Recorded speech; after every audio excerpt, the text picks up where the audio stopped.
મોરબીનો bridge તૂટ્યો, આટલા દિવસો થયા, હજી ત્યાં લોકોને ન્યાયનો માંગણી માટે લડવું પડે.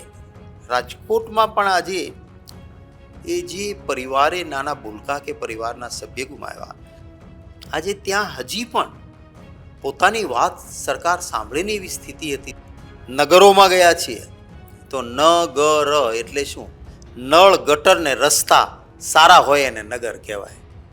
લોકોએ ઠેકાણે કહ્યું કે જો તો ખરા, મ્યુનિસિપાલિટીમાં અમે ટેક્સ ભરીએ છીએ, આટલા પૈસા આપીએ છીએ, પણ નથી નળના ઠેકાણા, ગટરો ઉભરાય છે, રસ્તાનો ઠેકાણું નથી.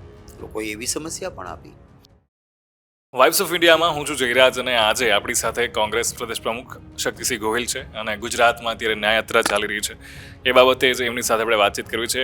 શક્તિસિંહ, સૌથી પહેલાં તો એ પહોંચવું છે મારે તમને કે ગુજરાતમાં અત્યારે જે ન્યાયયાત્રા ચાલી રહી છે આટલા દિવસથી, તમે ગ્રાઉન્ડ ઉપર જઈને લોકોને મળ્યા છો, લોકો સાથે વાતચીત કરી છે, તો આ ન્યાયયાત્રા લઈને અને એની સાથે લોકોના એવા કયા પ્રશ્નો છે કે જેની લઈને ગ્રાઉન્ડ લેવલ પર ગયા ત્યારે ખબર પડી કે લોકો આ વાતોથી અથવા તો આ સમસ્યાથી પીડાઈ રહ્યા છે?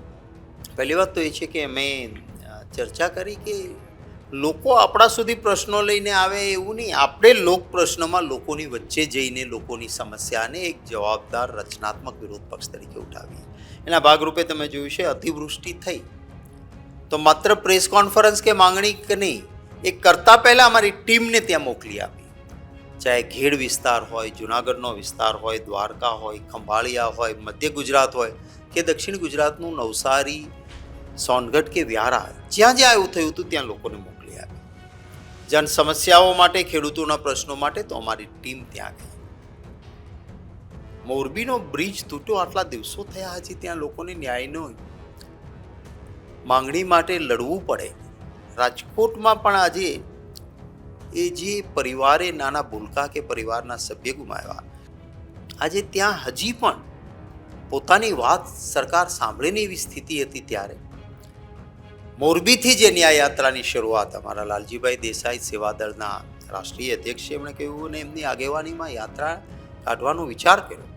જિગ્નેશભાઈ મેવાણી, પાલભાઈ આંબલિયા, મિત્રો, ઘણા બધા મિત્રોએ સાથે જોડાઈને આ યાત્રાની શરૂઆત કરી અને એ ગયા છીએ લોકોની વચ્ચે તો લોકોએ પ્રેમથી આવકાર્યા. હું મારા ગુજરાતીઓનો આભાર માનીશ.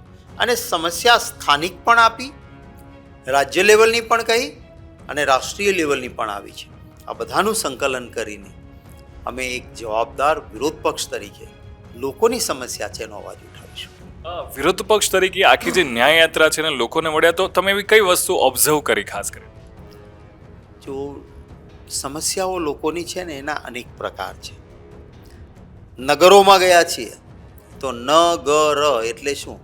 નળ ગટર ને રસ્તા સારા હોય એને નગર કહેવાય. લોકોએ ઠેકાણે કહ્યું કે જો તો ખરા, મ્યુનિસિપાલિટીમાં અમે ટેક્સ ભરીએ છીએ, આટલા પૈસા આપીએ છીએ, પણ નથી નળના ઠેકાણા, ગટરો ઉભરાય છે, રસ્તાનો ઠેકાણું નથી. લોકોએ એવી સમસ્યા પણ આપી. ક્યાં યુવાનોએ આવીને કહ્યું કે અમને નોકરી નથી, પેપર ફૂટે છે, બેરોજગાર છીએ, આ સરકાર કંઈ કરતી નથી. ક્યાંય ખેડૂતો સામેથી આવ્યા અને ખેડૂતોએ કહ્યું કે જીએસટીનું મારણ અમારા ઉપર છે, ખાતર ઉપર પણ હોય ને ટ્રેક્ટર ઉપર હોય. અમારી આવક બમણી કરવાનું કહ્યું હતું, ખર્ચો બમણો થયો, આવક નથી થઈ. આવા અનેક સમસ્યાઓ નાના વેપારીઓએ કહ્યું, એમની મુશ્કેલીઓ વર્ણવી. કોઈ ઝૂંપડપટ્ટીમાં રહેલી લોકોની સમસ્યાઓ પણ અમે સાંભળી છે. એટલે જુદી જુદી વિવિધતાવાળા પ્રશ્નો આવ્યા છે, એનું સંકલન કરીને યોગ્ય રીતે ઉઠાવીશું. અને સાથે સાથે એ આજે ભારત બંધનું એલાન કરવામાં આવ્યું છે અને સુપ્રીમ કોર્ટે જે નિર્ણય આપ્યો છે અનામતનો, એના લીધે ઠેર જગ્યાએ લોકોના સમર્થન મળી રહ્યા છે, તો એ મુદ્દે તમે શું કહેશો? એ મુદ્દે અમારા રાષ્ટ્રીય અધ્યક્ષ ખરગેજીએ વાત કરી છે અને ઇન્ડિયા ગઠબંધને જ પોતે ખાસ કરીને જે એ વર્ગમાંથી આવે છે એમના નેતાઓ અને કાયદાકીય નિષ્ણાતોની એક કમિટી બનાવી છે. એટલે એ લેવલ પરથી એ જ એના ઉપર પ્રતિક્રિયા આપશે. યોગ્ય સમયે એ વધારે વ્યાજબી રહેશે. ખૂબ ખૂબ ધન્યવાદ અમારી સાથે જોડાવા માટે. Thank you. All the best.